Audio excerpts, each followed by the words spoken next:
Generator X is one of those shows I did not appreciate in its heyday. The reason for this is that, well, it was kind of airing alongside of Ben 10 Ultimate Alien, and Ultimate Alien was my jam during Season 1 and 2.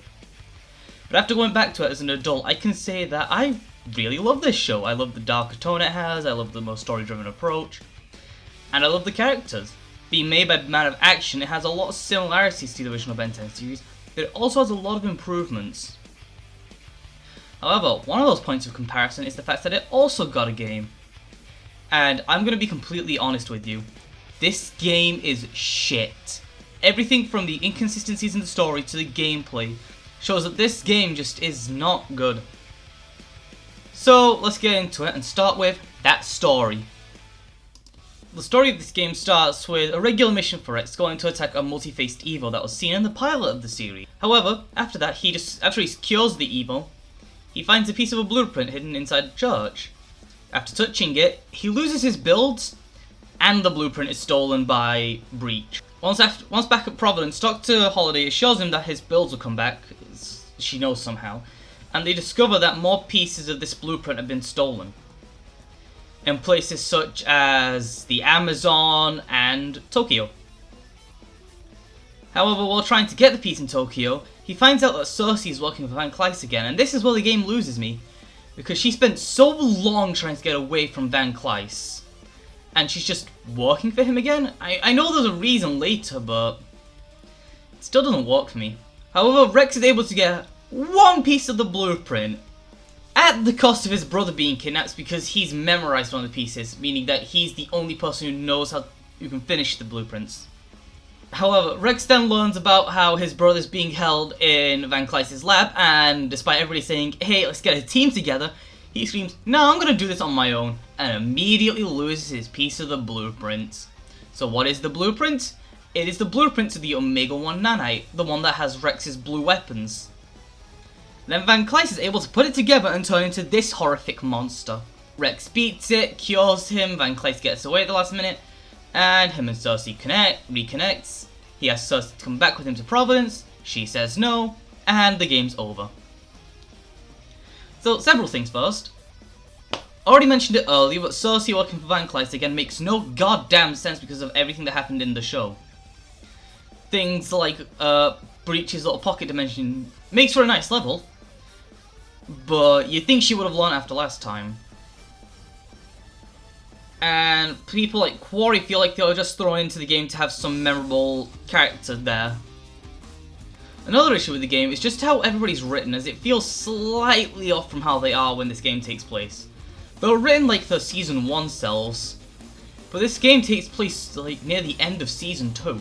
And that's like the biggest problem with this. Now, this may have had something to do with the fact that Charlotte Fullerton wrote the game, and to my knowledge, Charlotte Fullerton has written one episode of Generator X, being my least favourite episode of Season 2. Now, she did really good with the Ben 10 Papaya games, but I don't think she knows Generator X that well, and it shows with how the game is written. But how's that gameplay? The gameplay of this game is absolutely terrible. What do I mean by that? Well, this is a beat 'em up first and foremost, which wouldn't be bad if it wasn't trying to do the same thing that combat from Secret Saturday's Beast of the Fifth Son did. It's trying to copy Ben 10. The issue with it this time is that you have 4 weapons to pick from, either the big fat sword, the smack cans, the slam cannon, or an Omega build. And these are unbalanced, nothing feels right in this game. The smack cans are slow but provide a lot of damage. The sword is fast but does less damage. The slam cannon is great for distance but not great for up close combat. And the Omega builds are overpowered as hell. Now, this probably shouldn't be a problem, besides A, why is the sword less powerful than the giant fists? And B, I never used the smack cans because they're just... Each attack has some end lag, meaning that it takes way too long before you can attack again, leaving yourself up for attack. I used the slam cannon more than the smack cans. The sword is really great and was my main weapon of choice, but because of how underpowered it is, it can feel like sometimes that you're just slashing at an enemy for 25 years. And the Omega builds charge up way too fast. leading to being able to abuse the Omega builds. Which is probably why they took them away from you at first, but considering that the Van Clex boss fights require you to build them up, those boss fights can be beaten in like 10 seconds if you know what you're doing. Which happened to me for the final boss fight. As for the levels, I think a lot of them are creative, but the combat heavy approach kind of forces them to be the same thing over and over again. The only levels that weren't like this was Breach's Pocket Dimension and Tokyo.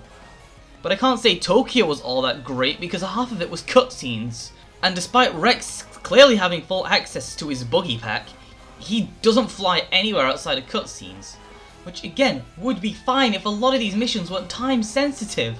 And the same goes for the Rex ride and the Punk Busters. This game is heavily unbalanced and is not good at the combat, which it focuses exclusively on. Can the presentation of the game save it at least? The presentation cannot save this game. The presentation in this game is fucking awful. In these cutscenes, the models are terrifying. Like, why? Like, I won't say that the Ben 10 games had the best presentation ever, but they at least looked decent when it came to the UAF era, which this game is a part of, let's not kid ourselves. But again, I think my biggest issue with this is just, why is it this bad? Why does Bobo look like he's trying to eat my face? Why does Rex look like he came from the fucking 90s in today's rendering engine? What is up with Six's face? The presentation of this game is not good. The environments look alright, but they look like they're just HD Wii versions. Which, I mean, they might as well be. Because it has to have something to do with the fact that this game was produced by Activision. It has to. Because there's no way Man of Action allowed this on their own. I don't want to say this about this game. Generate Rex is one of my favourite cartoon art styles, but I guess it doesn't translate awful well to a game. And that's the biggest takeaway from this game. Generate Rex just doesn't transition well to a game. So, I guess that's it. I've got nothing else to say. Generator X Agent of Providence just isn't a good game.